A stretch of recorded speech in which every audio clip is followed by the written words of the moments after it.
అందరికీ నమస్కారం. నా పేరు రమ. మనసైన ప్రియుడ 42వ భాగం. రచయిత తనూషారెడ్డి గారు.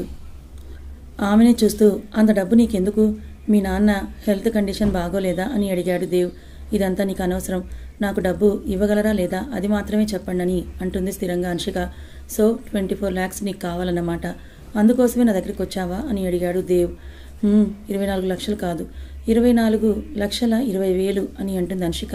ఆ డబ్బు దేవ్ గట్టిగా 1 నెల లేదా 2 నెలలు ఖర్చు పెట్టే అతని మత్తు వ్యసనాల ఖర్చు డబ్బు కోసమే అని అన్షిక చెప్పేసరికి బాధగా అనిపిస్తే, దానికి బదులుగా నాకేమిస్తావు అని సూటిగా ఆమెనే చూస్తూ అడిగాడు దేవ్.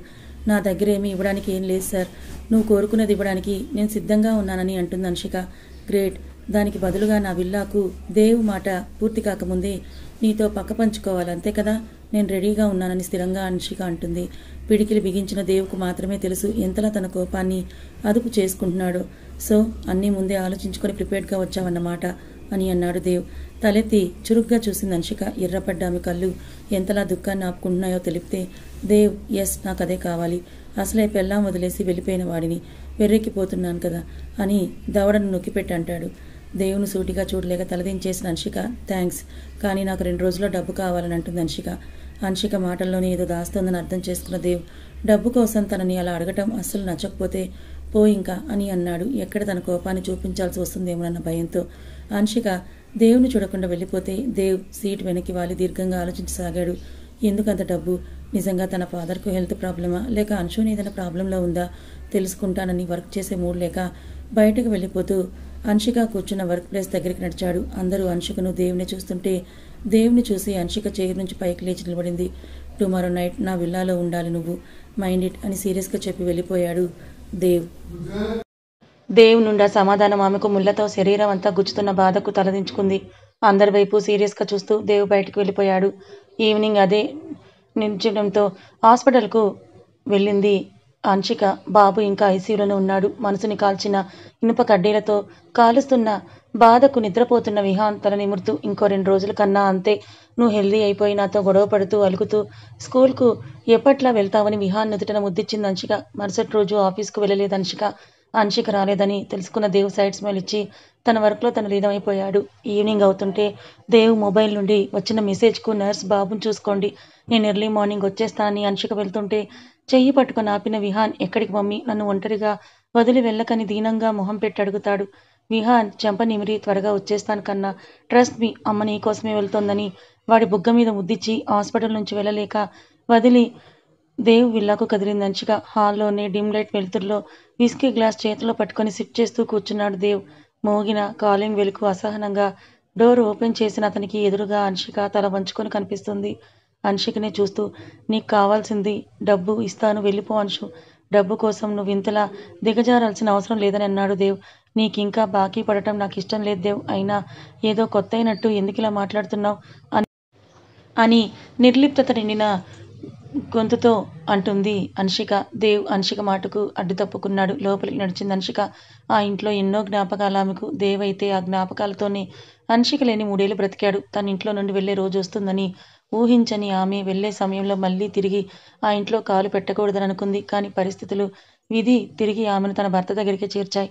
అన్షిక చేయి పట్టుకుని బెడ్రూమ్కు లాక్కొని వెళ్ళాడు దేవ్. మాట కూడా మాట్లాడకుండా అతని వెంటే అతని అడుగుల వేగానికి మెట్లెక్కలేక అవస్థపడుతూ నడిచింది అన్షిక. అన్షికను బెడ్ మీదకి నెట్టేసిన దేవ్, నిజం చెప్పు, డబ్బు కోసం ఎంతకైనా తెగిస్తావా అని అడుగుతాడు బాధగా. దేవ్, నాకు టైం లేదు దేవ్, అన్నీ ఆలోచించుకొని నీ దగ్గరికి వచ్చానని తన మనసులో స్థిరంగా చెప్పింది అన్షిక. దేవులో ఆవేశం, బాధ కట్టలు తెంచుకుంటే, ఫైన్, వచ్చావు కదా, అనుభవించవే అని ఆమె భుజాలు పట్టుకుని బెడ్కు అదిమిన దేవ్ కసిగా అన్షిక పెదాలను అందుకున్నాడు. గట్టిగా రెప్పలు మూసేసిన అన్షిక గతకాలం తీయటి గుర్తులను గుర్తు చేసుకోవాలో లేక దేవులోని రాక్షసుడికి బాధపడాలో ఆ క్షణం అర్థం కాలేదు తనకి. పెదాలను కొరుకుతూ డీప్గా కిస్ చేస్తూ ఇష్టం వచ్చినట్టు అతని చేత్తో ఆమె నడుమును నలుపుతుంటే నొప్పికి ఆమె కళ్ళల్లో నుండి నీళ్లు తిరిగితే కనతల్లో ఇంకిపోయాయి. అన్షిక మౌనంగా భరిస్తుంటే కానీ ఒక్క మాట కూడా తిరిగి మాట్లాడడం లేదు. దేవుని రెసిస్ట్ చేయట్లేదు. కోపం పెరిగితే ప్యాంటుకున్న బెల్ట్ తీసిన దేవ్ షర్ట్ పక్కన పడేశాడు. బెదురు కళ్ళతో చూస్తోంది అన్షిక. బెల్ట్ తీసుకున్న ఆమె 2 చేతులను లాక్ చేసిన దేవ్ బెడ్ రెస్ట్కు పైకెత్తి అదిమి పెట్టాడు. చీర కొంగును దేవ్ లాగగానే పిన్ ఆమె భుజానికి గాయం చేస్తూ ఊడిపోయింది. నొప్పికి పెదాలను బిగించింది అంశిక. బుగ్గలొత్తి పట్టుకున్న దేవ్ లుక్ అట్ మీ అని అన్నాడు. తడితేరిన కళ్ళతో చూసింది అంశిక. నా స్థానంలో ఇంకెవరైనా ఉన్నా ఇలాగే అమ్ముడుపోతావా అని అడిగాడు దేవ్. దేవ్ మాట కొరడా దెబ్బలా ఆమె మనసుకి తగిలితే ఆమె ఉన్న పరిస్థితిలో కొడుకు కోసం పడుతున్న తాపత్రయం తప్ప ఇంకేం ఆలోచించలేని దీనస్థితిలో ఉంది అంశిక.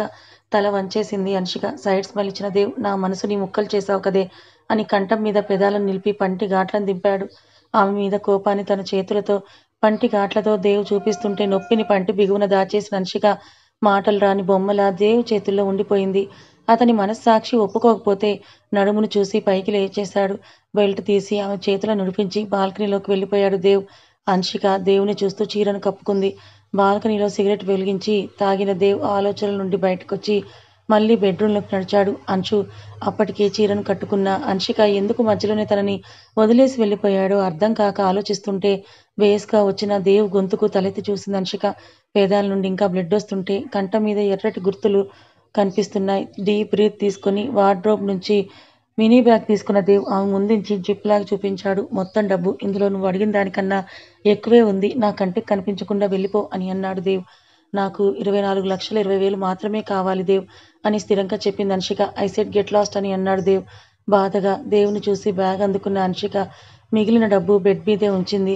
థ్యాంక్ యూ అని కన్నీటితో చేతులు జోడించి పరుగున వెళ్ళిపోయింది.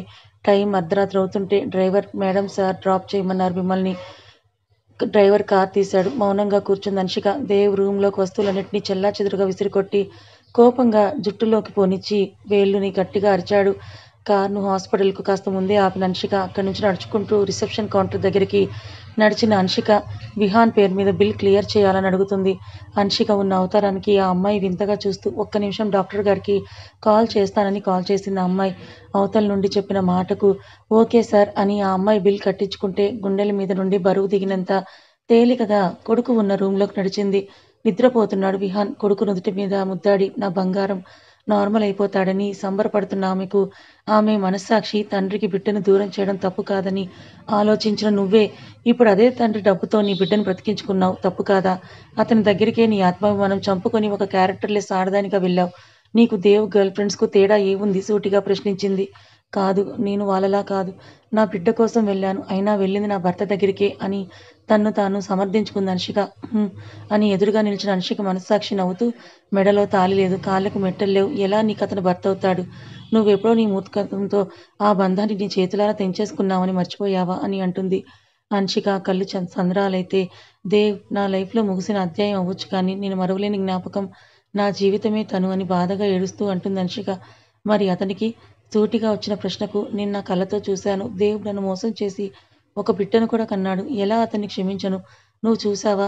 ఆలోచనలో పడిన అంశికకు అమ్మా నొప్పిగా ఉందని విహాన్ అరిస్తే ఆలోచనల కొలిమిలో నుండి బయటకు వచ్చిన అంశిక విహాన్ ఏమైందన్న చెంపలను తడుతుంటే మమ్మీ అని కళ్ళు తాలేసిన విహాన్ ఊపిరందక ఇబ్బంది పెడుతూ కనిపిస్తాడు. డాక్టర్ అని బయటికి పరిగెత్తింది అంశిక. ఎదురుగా వచ్చిన నర్స్ బాబు కండిషన్ చెక్ చేసి వెంటనే డాక్టర్ కాల్ చేసింది. 10 నిమిషాల్లో బాబును ట్రీట్ చేసే డాక్టర్స్తో పాటు మరొక సీనియర్ డాక్టర్ కూడా రావడం జరిగిపోతే అంశిక ఐసీయూ డోర్ నుంచే ఏడుస్తూ చూస్తూ ఎదురుగా ఉన్న గణపయ్య ప్రతిభను చూస్తూ నా నుండి మా అమ్మని లాగేసుకున్నావు. అమ్మ ప్రేమ అంటే ఏంటో కూడా తెలియకుండా పెరిగాను. ప్రేమ అంటే దేవ్ వల్లే తెలుసుకున్న నాకు అతన్ని కూడా నువ్వు దూరం చేశావు. ఇప్పుడు నా కన్న బిడ్డను కూడా లాగేసుకోవాలని చూస్తున్నావా? నా బిడ్డ నాకు కావాలి, ప్లీజ్ కాపాడని మోకాళ్ళ మీదకు జారిపోయిన అంశిక ఏడుస్తుంటే ఎదురుగా నిలిచిన పాదాలకు తలెత్తి చూసింది అంశిక. రక్తం పులుముకున్న కళ్ళతో పిడికిలి బిగించి చూస్తున్నాడు దేవ్. దేవుని చూడగానే అంశిక గుండె కొట్టుకోవడం ఒక క్షణం ఆగిపోతే ఒళ్ళంతా భయంతో వణికిపోతోంది. కంటి పాప కూడా ఆర్పని దేవ్ నిప్పులు చెమ్ముతున్న కళ్ళతో చూస్తూ ఆమె రెక్క పట్టుకొని పైకి లేవదీశాడు దేవ్. దేవ్ నువ్వు అంశిక మాట పూర్తి కాకుండానే దేవ్ చెయ్యి పైకి లేస్తే బలంగా తాకిన అతని చేతి దెబ్బకు కింద ఫ్లోర్ మీద పడిపోయింది అంశిక. ఆమె రెక్క పట్టుకొని పైకి లేపిన దేవ్ గొంతు పట్టుకొని నువ్వు చేసిన ఈ మోసం బదులు నన్ను చంపేసి ఉండొచ్చు. ఇంతకి రెండింతలు నిన్ను ఏడ్పించకపోతే నా పేరు దయాంష్ వర్మనే కాదు అని ఆమెని వెనక్కి నెట్టాడు దేవ్. గోడకు తట్టుకొని పడిపోకుండా ఆగిపోయింది అంశిక అంశిక దేవ్ వైపే చూస్తుంటే ఐసీయూ డోర్ నుండి లోపలికి చూసిన దేవ్ కళ్ళు సంద్రాలైతే అతని ప్రమేయం లేకుండానే కన్నీళ్లు చెంపల మీదుగా జారిపోతున్నాయి. దేవ్ వెనకాలే వచ్చిన సురేంద్ర గారు అంశికని చూస్తూ బాబుకి ఇప్పుడు ఎలా ఉందమ్మా అని అడుగుతారు. తండ్రిని సూటిగా చూసింది అంశిక. ఆమె చూపుల్లో అర్థానికి నిజమన్నట్టుగా తల వంచుకున్న సురేంద్ర గారు, నా మనవడి ప్రాణం విషయంలో నేను స్వార్థపరుడినే అంశమ్మ. దేవ్ బాబుకు కొడుకు ఉన్నాడన్న నిజం తెలియాలి.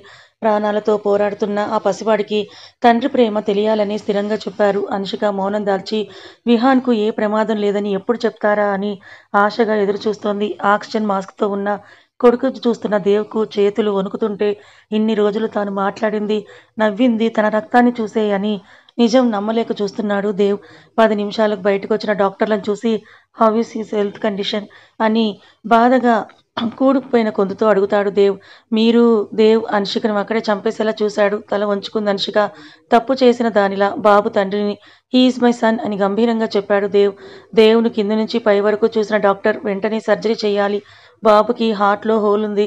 తన వయసుతో పాటు కాంప్లికేషన్స్ కూడా వచ్చాయి. సో అర్థం చేసుకోవడానికి ప్రయత్నించండి అని చెప్తాడు డాక్టర్ దేవ్తో. వాడికి ఏం కాకూడదు, డూ సంథింగ్ అని దేవ్ కన్నీటితో అర్థిస్తే అంశిక కొత్తగా తన ముందున్న దేవ్నే చూస్తోంది నమ్మలేనట్లుగా. ష్యూర్ సార్ అని డాక్టర్ నర్సును చూసి, నర్స్ ఆపరేషన్కి ఏర్పాట్లు చూడని చెప్తాడు డాక్టర్. పిడికిలు బిగించి, నేను ఒకసారి చూడొచ్చా డాక్టర్ అని అడిగాడు జీరపోయిన గొంతుతో దేవ్. షూర్ కానీ డిస్టర్బ్ చేయకుండా త్వరగా చూసి వచ్చేయండని డాక్టర్ క్యాబిన్కు వెళ్ళిపోయాడు.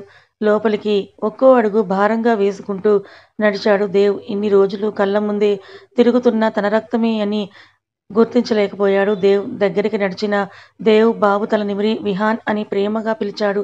మిషన్స్ మధ్య ఉన్న విహాన్ను చూడటం దేవ్కు ఎంత కష్టంగా ఉందో అంతే గుండెలో నొప్పి కూడా ఉంది. స్పృహలో లేని విహాన్కు దేవ్ మాట చెవిన చేరినా అది మెదడుకు చేరకపోతే, సో సారీరా బంగారం, నువ్వు నా రక్తం పంచుకొని పుట్టిన నా బిడ్డవని తెలియక నీకు ఈ సిచ్యువేషన్ తీసుకొనొచ్చాను. నా కోసం తప్పిస్తూ నా ముందే నాన్న కావాలని నువ్వు అడుగుతూ ఉంటే నాకే తెలియకుండా నా మనసు మోయలేని భారంగా మారిపోయేది. అప్పుడు రీజన్ తెలియలేదు, ఇప్పుడు తెలిసిన నా మీద నాకే కోపంగా ఉంది. ఒక్కసారి కళ్ళు తెరువురా బంగారం, నిన్ను ఎక్కడికి పంపను. ఇంకా నాతోనే నిన్ను ఉంచేసుకుంటాను. నువ్వు ఊహించిన దానికన్నా నువ్వు ఆశపడ్డ తండ్రి ప్రేమను ఎక్కువగా ఇవ్వగలను. ప్లీజ్ కళ్ళు తెరువురా అని వాడి చిట్టి చేతుల్ని పెదవుల దగ్గర ఉంచుకొని కన్నీటికి స్వేచ్ఛనిచ్చాడు దేవ్. బయట గ్లాస్ డోర్ నుండి చూస్తూ ఉన్న అంశికకు ఏడుపు ఆగకపోతే కన్నీటిని మణికట్టుతో తుడుచుకొని, తప్పు చేశాను నాన్న.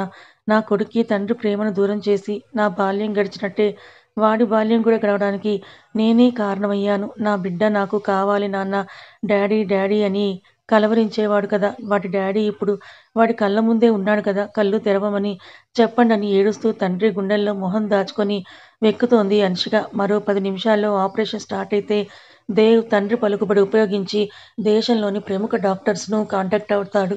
అర్ధగంటలో హాస్పిటల్కు ఫేమస్ టాప్ కార్డియాలజిస్టులు 2 చేరుకుంటే దేవ్ ఎంత ఖర్చైనా ఐ డోంట్ కేర్, నా బాబు నాకు సేఫ్గా కావాలని గట్టిగా చెప్తాడు. వీ డూ అవర్ బెస్ట్ అని లోపలికి వెళ్తే 3 డాక్టర్స్ బ్యాచ్ ఆపరేషన్ మొదలు పెడితే గంట అయినా ఆపరేషన్ థియేటర్ డోర్ తెరుచుకోదు. దేవ్ చైర్లో కూర్చొని చేతులని నుదుటికి ఆనించుకొని తనలోని భయాన్ని బాధను దాచే ప్రయత్నం చేస్తున్నాడు. సురేంద్ర గారు మొక్కని దేవుడు లేడు. అంశిక గోడకు తల ఆనించి క్షణాలను గంటలుగా లెక్క పెడుతోంది. దేవును చూసింది అంశిక, కానీ ఆమె వైపు కూడా చూడట్లేదు దేవ్. తన కొడుకు మాత్రమే మెదులుతూ ఉంటే ఎప్పుడూ నమ్మని దేవుణ్ణి చూస్తూ చేతులు జోడించాడు దేవ్. అంశికతో పాటు సురేంద్ర గారు కూడా దేవుణ్ణి చూస్తుంటే, నా బాబుకి ఏం అవ్వకుండా చూడు ప్లీజ్. లైఫ్లో నేనెప్పుడు నిన్ను చేతులు చాచి అడిగే అవసరం రాలేదు. First time and last time కూడా ఇదే, నా కొడుకు నాకు కావాలని అని చేతులు జోడించాడు దేవ్. 3 గంటల సుదీర్ఘ ఆపరేషన్ తర్వాత తెరుచుకున్న డోర్స్కు డాక్టర్స్కు ఎదురుగా నడిచాడు దేవ్. అంశిక కూడా ఆశనంతా కళ్ళల్లో నింపుకొని చూస్తుంటే Dev how is my son condition అని సీరియస్గా అడిగాడు. ఆపరేషన్ సక్సెస్ అయింది మిస్టర్ దేవ్. మార్నింగ్కు స్పృహలోకి వస్తాడు బాబు. అప్పుడు నార్మల్ రూమ్లోకి షిఫ్ట్ చేస్తాం. Don't worry, he's completely healthy now. కాకపోతే 8 to 9 వీక్స్ టైం పడుతుంది మీ బాబు రికవరీ అవ్వడానికి. అంతవరకు జాగ్రత్తగా చూసుకుంటే సరిపోతుందని డాక్టర్స్ చెప్తే దేవ్ అంశికనే చూశాడు. అప్పటి నుంచి ఆమెను చూడాలని కూడా అనిపించని మనసుకు ఆమె కన్నీళ్లను చూసి మొహం తిప్పేసి డోర్ తీసుకుని వెళ్ళి విహాన్ని చూసి తల మీద ముద్దిచ్చి ఛాతీ మీదున్న కట్టును చూసి పిడికిలి బిగించి బయటకు వచ్చేశాడు దేవ్. వేగంగా అడుగులేసుకుంటూ వచ్చిన గోవర్ధన్ గారు, ఏం జరుగుతోందిరా ఇక్కడ? ఎందుకు నాకు తెలియకుండా డాక్టర్ మల్హోత్రాను కాంటాక్ట్ అయ్యావని సీరియస్‌గా అడుగుతారు. హన్షిక దేవ్ బయటికి రాగానే లోపలికి వెళ్ళడం వల్ల ఆమె కనిపించకపోతే ఇలా రండి నాన్న అని అంటూ డోర్ బయట నుండే విహాన్ని చూపిస్తూ ఏమైనా తెలుస్తోందా మీకు అని అడిగాడు దేవ్. దేవ్ అంశమ్మ ఎందుకుంది ఐసీయూలో ఆ బాబు అని దేవును మార్చి మార్చి చూశారు గోవర్ధన్ గారు. నమ్మశక్యం కాక నాకు వాడికి పోలికలు తెలియడం లేదా నాన్న మీకు? వాడు నా రక్తం పంచుకొని పుట్టిన నా కొడుకు నాన్న. He is my son. మీ గ్రేట్ అంశమ్మ దాచిన నిజం అని ఆవేదనగా అన్నాడు దేవ్. ఒక్క నిమిషం తానేం వింటున్నాడో అర్థం కాక ఏమంటున్నావురా అని ఆశ్చర్యం, ఆనందంతో అడిగాడు గోవర్ధన్ గారు. దేవ్ కన్నీటిని షర్ట్‌తో తుడుచుకొని వాడు నా కొడుకు నాన్న. వాడిని చూడగానే తెలియని ఒక ఎమోషనల్ ఫీల్ కలిగేది. క్యూట్‌గా ఉన్న పిల్లాడు కదా అని అనుకున్నాను కానీ ఆ ఫీల్ ఇక్కడి నుంచి వచ్చిందని ఇప్పుడే నాకు అర్థమవుతోంది నాన్న అని గుండెల మీద చెయ్యేసుకొని అన్నాడు దేవ్. దేవుని గట్టిగా హత్తుకొని గోవర్ధన్ గారు చాలా సంతోషంగా ఉంది నాన్న. ఎంత అంటే మాటల్లో చెప్పడం చాలా కష్టంరా. కానీ నా మనవడిని ఈ పరిస్థితుల్లో చూడటం ఏంటి దేవ్ అని బాధగా అడిగాడు గోవర్ధన్ గారు. హన్షిక విహాన్ విషయం దాచడం, డబ్బు కోసం ఆమె ఇబ్బంది పడటం అది దేవ్ తెలుసుకోవడం. దేవ్ చెప్తే బాధగా దేవుని వదిలి హన్షికని చూస్తూ పాపం కన్నా ఒంటరిగా ఎలా స్ట్రగుల్ అయిందో దేవ్ అని అంటారు బాధగా గోవర్ధన్ గారు. దేవ్ పిడికిలి బిగించి ఎర్రటి కళ్ళతో కోపాన్ని అదుపు చేసుకుంటూ హన్షికను చూశాడు దేవ్. విహాన్ తల మీద ముద్దు పెట్టుకొని బ్లాంకెట్‌ని కప్పి అక్కడే కూర్చుంది. అప్పటి వరకు గమనించని సురేంద్ర గారిని చూశారు గోవర్ధన్ గారు. నమస్తే అండి అని చేతులు జోడించారు సురేంద్ర గారు. మీరంతా ప్రేమగా చూసుకున్న మీ కోడలు అంశమ్మ తండ్రి నేనే అండి. అమ్మాయి జీవితం ముక్కలవ్వడానికి ఒక రకంగా నేనే కారణమని బాధగా తల వంచుకున్నారు సురేంద్ర గారు. చేతులను పట్టుకొని అలా అనకండి. బంగారం లాంటి అమ్మాయిని మా కోసం ఇచ్చారు. ఇంకేం అక్కర్లేదు మాకు. ఇక్కడే ఉండండి. నేను డాక్టర్‌తో మాట్లాడేసి వస్తానని క్యాబిన్‌కు నడిచారు గోవర్ధన్ గారు. దేవ్ లోపలికొస్తే దేవ్ పాదాలను చూసి తల పైకెత్తింది హన్షిక. చెంపపై ఎర్రగా తన చేతి వేళ్లు అచ్చులు తేలి కనిపిస్తుంటే బుగ్గ వాచి కనిపిస్తుంది. పెదాలు అతని దాడికి చిట్లి ఆరిపోయి కందిపోయి కనిపించాయి. కంఠం దగ్గర చీర కప్పుకున్న అతని పంటి గుర్తులు స్పష్టంగా కనిపిస్తున్నాయి. తనని చూస్తున్న దేవుని చూసి చేయి నుండి పైకి లేచిన హన్షిక ఏడుస్తూ తల పాతాళానికి దించేసి చేతులు జోడించింది. ఏ విధంగానూ దేవ్ రియాక్ట్ అవ్వలేదు. థాంక్స్ నా బిడ్డను సేవ్ చేసినందుకని వెక్కిళ్ళ మధ్య చిన్నగా అంది హన్షిక. ముందుకు అడుగేసిన దేవ్. ఏం కూశావ్? నీ బిడ్డనా? నీకొక్కడే వాడుగా పుట్టేశాడా? గర్జిస్తూ అడిగాడు దేవ్. దేవ్ వైపే చూస్తూ మౌనం దాల్చింది హన్షిక. ఆమె రెక్క పట్టుకొని గోడకు అదిమిపెట్టిన దేవ్. ఐ ఆస్క్ యూ ఏం దాస్తున్నావే అని. బట్ నువ్వు నిజం దాచావ్. వాడు డాడీ డాడీ అని తపిస్తున్నప్పుడు కూడా ఒక్కసారి నా గురించి చెప్పాలని అనిపించలేదా నీకు? నా దగ్గరే ఇంత పెద్ద నిజం దాచావ్. వదిలేస్తానని అస్సలు అనుకోకు. నేనిచ్చే పనిష్మెంట్‌కు రెడీగా ఉండు. అంత తేలిగ్గా వదిలేస్తానని అస్సలు అనుకోకు హన్షిక. నీకు పాత దేవుణ్ణి కరెక్ట్ అని దవడలు నొక్కిపెట్టి చెప్పిన దేవ్ మమ్మీ అన్న పిలుపుకు ఆమెను వదిలి కొడుకు దగ్గరికి నడిచాడు దేవ్. కథ ఇంకా ఉంది. మరి మొత్తానికి దేవ్ తనకో కొడుకున్నాడని తెలుసుకున్నాడు. పైగా తన కొడుకుని తనే కాపాడుకున్నాడు కూడా. మరిప్పుడు దేవ్ హన్షికకి ఎలాంటి పనిష్మెంట్ ఇవ్వనున్నాడు? హన్షిక ఇప్పటికైనా దేవుని అర్థం చేసుకుంటుందా? దేవ్ తన తప్పు లేదని హన్షిక ముందు నిరూపిస్తాడా లేదా? తెలుసుకోవాలనుకుంటే ఛానల్‌ని ఫాలో అవ్వండి. కథ నచ్చితే లైక్ చేయండి. Thank you so much.